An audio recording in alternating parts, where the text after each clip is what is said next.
Hi everyone, I'm Andy. Hi, I'm Gavin. And I'm Max.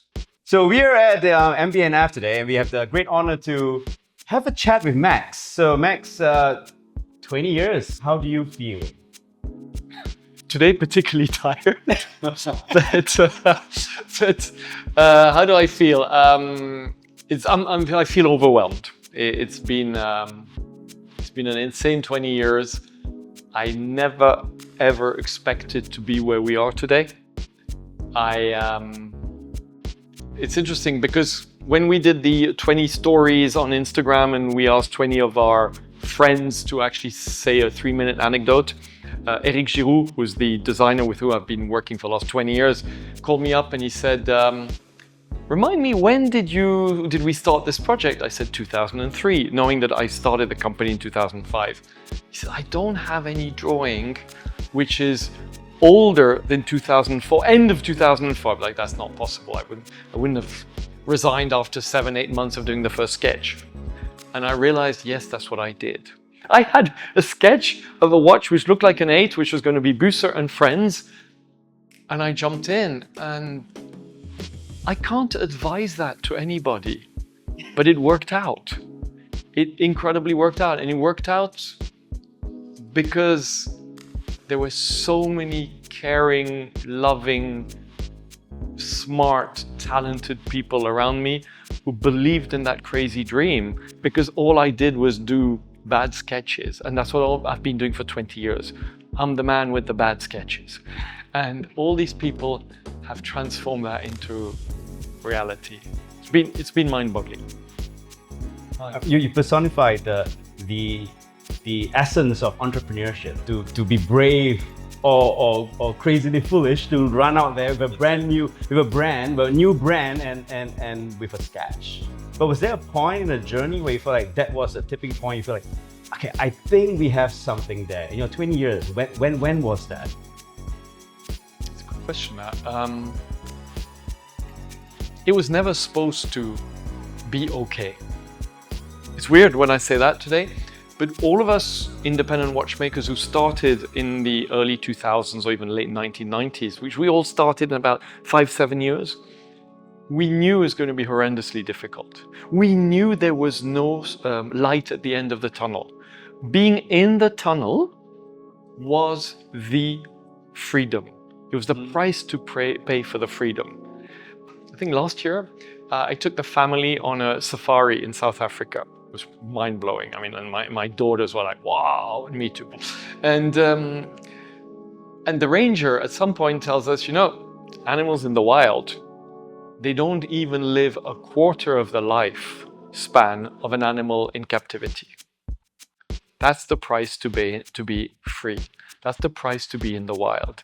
And when we all started our adventures, the point was, let's try and live as long as possible, but let's try and live a full life, a life we're proud of as creators, as entrepreneurs, something where nobody dictates us what to do, we do what we believe in. And then COVID arrived. 2020, 17th of March, I thought, that's it, it's finished, done, right? Game over, nobody's gonna buy an expensive watch anymore, nobody's gonna buy a watch anymore.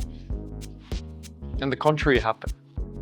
3, 4, 5 months later, we start seeing tens, hundreds, thousands of people coming to us going, we love what you do. Like, really?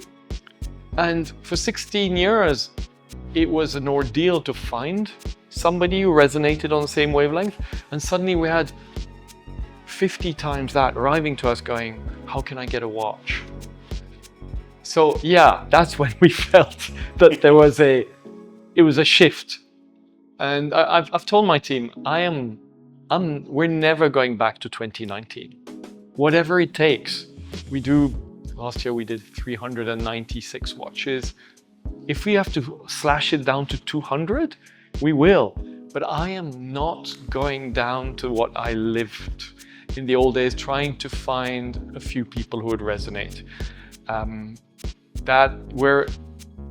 The level of gratitude that I have for all the people who've made this adventure and where we are today, you cannot even believe. So that's where we are at the 20th anniversary. Yeah. And so the beauty of MB&F to me is not just your watches, it's also the community that you've built.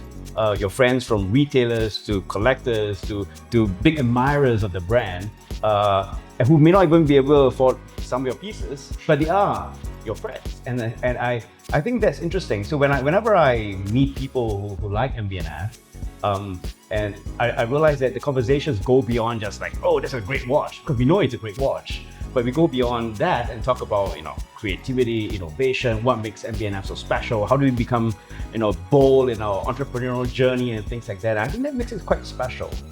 The HM10 Bulldog, there's this engraving behind the case where it says, forget the dog, beware of the owner. Yes. So to me, that tagline actually sums up MB&F. Basically, bold creations to be worn by collectors who are not afraid to stand out. I've struggled many years on my purpose as a creator, as a human being. And one of the aspects which reassures me that what we've done has a purpose is that we're allowing people who wear our pieces to meet other people. In a world where nobody meets anybody except if it's work-related, where we're all on our screens, you actually physically meet people who either don't know what it is, like, I'm sorry, but what is that?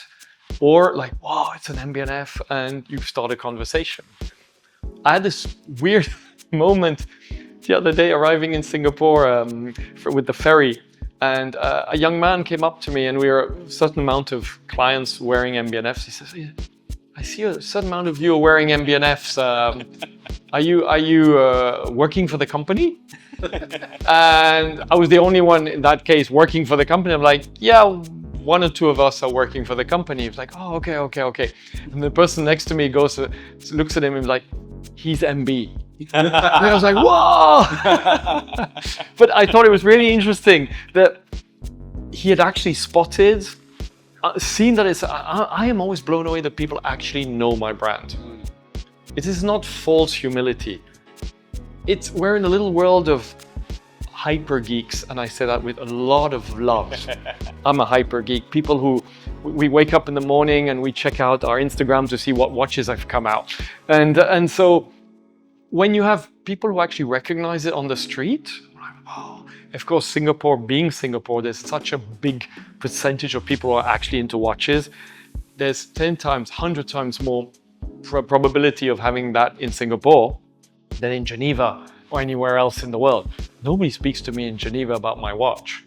When I'm here, people are like, whoa, what's that? I just recalled at one point, I was actually trying to interest a friend in watches. He doesn't have any interest in horology, so I'm trying to interest him. So you're the drug dealer? Yeah, correct. So I've been trying to wear these watches, different brands, different pieces every day. So one time, I asked him, so how do you feel my watches? So he's saying, the only piece that I can remember is the HM8 Mark II in green. So I asked him why, because the case is shaped like a sports car. Okay, it's inspired by Porsche 918 Spider. And then the time is read through the optical prisms. It's like a speedometer. Yeah. So I think these combinations actually stood out a lot for him when it comes to watches alone. Nobody believes in vanilla ice cream. Everybody loves vanilla ice cream, but nobody's going to take that car and drive like 100 kilometers to get a vanilla ice cream. But a specific crazy ice cream with a specific taste, with something which is not everybody likes, but it can only be gotten there by a little artisan. There you'll take your car and you'll go for it. And I've realized that our industry is way too filled with marketeers. I'm going to make a lot of friends again on this film. And just stop second guessing what people want and do something amazing which you love and that very few people will love. But those who love it, they will really love it. And that's the story of our lives. Yeah. Thank you guys a lot. It means a lot. Thanks, guys. Thank you. Cheers. And thank you, everybody.